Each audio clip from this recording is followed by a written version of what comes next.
Hello, and welcome to another episode of The Startup Show, powered by Inc. Authority. I'm your host, Trevor Rowley.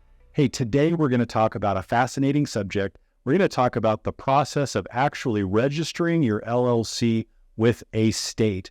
Now, there's a lot of different ways that a business owner can go about this. There are plenty of companies out there that would be more than happy to take your information and file articles of organization on your behalf. You can even go and Google and maybe go to a state directly and find their forms and try and do it on your own. But some of these processes of doing things on your own can be ripe for some problems. And sometimes there are some potholes that we fall into, things that we just don't know that we didn't know. And it can get us starting off business on the wrong foot. We, of course, want to help you to get your business registered fast and correctly every time. We want to welcome a very special guest to the program today, Mr. Ryan Walsh. He's with our business registration team here at Inc. Authority. You're an expert in filing business entities in all of the states, all across the country. You know which states are easy to file in, which states are difficult to file in, and I think you know which states most people are prone to make mistakes in the process of filing in. Tell us a little bit about what you do. Trevor, thanks for having me on the show. I work for the business registration department, and I just take all the client's information and I process it through the states and work through all of our states that we have. Yeah. So, Ryan, some of these states are relatively easy to prepare the application, if you will, to file your LLC. Some are a little bit more complicated or complex. They ask some unusual questions. Tell me about that a little bit. Yes, some can definitely be a little more picky when it comes to it. Some want a purpose, and if they don't like it, they will reject the filing. When others are very strict on the words that can be used. Yeah, and that's the thing is, if somebody's doing this for the first time, they don't know that, right? Yeah. They don't know necessarily that the state has certain words that they won't allow you to use in the name of your business. They don't know that there's certain language maybe that they don't want you to use or that they require you to use when you state your business purpose. So if they put something that doesn't quite fit, they end up getting a big rejection letter from the state and their entity's not filed. And now they're kind of behind the chains, so to speak, in terms of getting their business set up, right? Now, how often do you see that sort of thing? Absolutely. So depending on the state, some of them can be very picky, and some we have up to 3 weeks on filing time. And when you get that rejection, that's on response time of you getting back to us with what we need to change, and refiling, you're looking at a month and a half before you get your initial filing you started with. Wow, that's a great observation because, states have different turnaround windows, right? Once I submit my application, I've paid my fee, I've completed my form, I've sent it off to the state. There are some states that in relative real time will process things and get them back to you, which is great. Others that can take 30 days or longer to get back to you. Now, if it takes them 30 days, but then they discover that you made a mistake in your application, you didn't state your business purpose correctly, you forgot to check a box somewhere that was required, you didn't name a registered agent, you didn't have the right signature, there's something wrong with the application, they send back this rejection letter to you. Now you have to fix it, and you fix it, and now you resubmit it, and guess what? You're back on the clock for like another 30 days, right? Mm-hmm. And before long, it's like months have passed by, and maybe you don't even have an LLC to protect you yet. And so that's kind of the downside. That's the risk somebody takes when they take it in their own hands to go about registering their own business, right? Now, to counter that, one of the things that somebody can do is they can use a professional firm that does this every day with hundreds of thousands of customers over time that knows exactly what states are looking for, exactly what states are not looking for, what's going to pass, what's going to be approved versus what's not going to be approved. And you can feel a lot more confident that once you're on the clock, that registration's been submitted, that it's going to be file stamped and be given a file date, and that you're in business, right?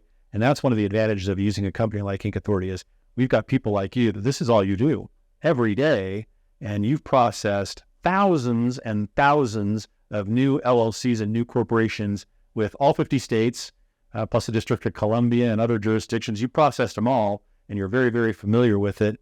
And I think that's no small thing. So if you're a business owner today, starting your business, Ryan, based on the experience you have as an entity filer, what would you do? What would you tell somebody, about the process? Would you recommend that they, use somebody who's been there, done that? Or would you say, hey, go ahead and take your chances? I mean, you can always take your chances, but when you come to us, you know it's going to get done. We are trained to check for spelling errors in your name. It's a big topic of people who misspell their entity names. They don't realize it because they were just rushing through a filing, and they come to us to make sure that something like that's taken care of. Yeah. It's like you act as a second set of eyes almost, right? So yeah, there are a lot of people that go to our website, inkauthority.com, and they place an order for an LLC, right? And we've seen it, typos, time and time again. Now, it's interesting because there's kind of a trend where people will intentionally misspell a name too to make it kind of clever and different. But we're still the second set of eyes. So when we see something like that, you guys are reaching out to the customer to say, hey, you spelled this way. Is this exactly what you want? Or was that a typo? To make sure that we get it done right so that we don't send it incorrectly, get it rejected, and then have to get back on the clock a second time. The other thing is there's some states that if you submit it and it gets rejected, they hold on to the money. They don't necessarily send you the money back, right? Mm-hmm. And so it's in one's financial interest as well to make sure it gets done right the first time. That's one of the things that you can be assured of when you use Inc. Authority to register your business. So the firms themselves, tell me about the instructions, right? So let's say somebody decides, well, I hear what you're saying, Trevor, but I don't think it can possibly be that complicated. I'm a bright person. I can file my LLC, and a lot of people probably can, right? So they get this LLC document, they get the instructions for it, they're going to prepare to try and submit it themselves.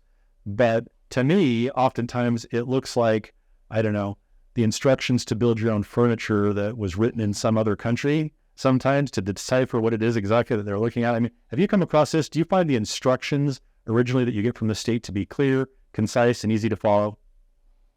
Oh, as the professional who's been doing this forever, I understand. But when I first started, it was very confusing. And yeah, I know that there's a lot of mistakes, and some states have a lot of pages of repetitive information you have to go through, and it can be very daunting, especially when it comes to something like a registered agent, when you don't understand that, and then your annual report comes around at the end of the year, you don't know what you're doing.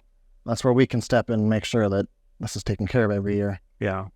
I think another thing that probably a lot of people who don't do this for a living probably wouldn't understand about this process is that a lot of the states have interactive websites for the registering of the business. And depending upon what you input, the next question might be different, right? Depending on how you answer something on a previous question, you might get another additional question, or you might get a whole series of questions, right? And the reality is for the person that's doing an LLC filing on their own, they're not going to know this, right? And they may end up going through pages and pages and pages of questions, in part because the state is not only wanting to register your LLC, but they're wanting to get you set up with their state's tax board or business licensing or all kinds of things through the same interactive session, right? But if that same customer had used a professional filing agency like Inc. Authority, guess what? Most of the time they don't require us to have to answer that many questions, so we can simplify the process, right? And a lot of times, there's a lot of those agencies you don't need to be registered with. The ones that you do, you'll know. I mean, if you have to register with them, you'll be able to do that after the fact anyways in a very simple way. But the filing itself, for a person doing it on their own, can become very complicated if you enter an answer, in the negative or the positive, and that triggers a whole another series of questions. Now they want to know, how many employees do you have and all these things. Well, I don't know that you have to answer that just to set up an LLC. I mean, if you're going to get payroll set up later on and you have to report, withholdings and things, that's all a different matter. But right now, let's get my LLC set up. Let's make it quick and let's make it easy. And you know all the tricks of the trade. Yeah. So a lot of people, they would just want to get their business started so they can go and start filing. And like you said, you check one wrong box and now you have them hounding you for this information you didn't realize you were signing up for. Yeah. So I guess the message today is this. Yes, somebody can file their own LLC if they want to. It's like we could do a lot of things if we want to on our own. We can change our own oil in our car. There's a lot of things we could do. The question really should be, should we do them? Not could we do them? And I think it's important when we start talking about legal documents and things like that, things that are really important, that maybe we have a second set of eyes, somebody who's a little bit experienced in it, that's taking care of that for us, making sure that it gets done quickly, efficiently, correctly, so that there aren't any of these things that might come back to haunt us later on.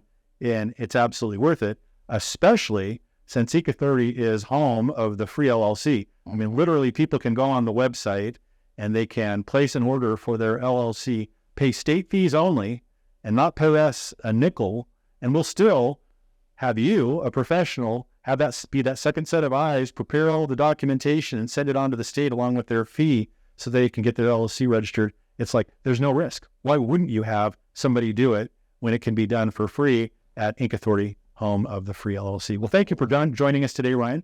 Been a pleasure having you on the show today. And we hope that we keep you really, really busy filing more and more LLCs. It's an exciting time with more people getting into business all of the time. And there's real legitimate reasons why people should be setting up LLCs for their business, not only for ease of use and practical purposes, but more importantly for that asset protection that they gain, so they're not risking everything that they have on this brand new business venture. So happy to have had you here on the program today. And thank all of you for joining us today on this episode of The Startup Show.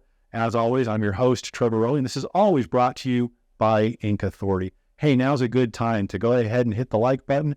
Make sure that the notification bell is turned on so you don't miss any of our future episodes. We're going to continue to bring you great content to help you understand the process of starting your business and the process of growing and scaling your business. Until next time, Trevor Rowley, we'll see you.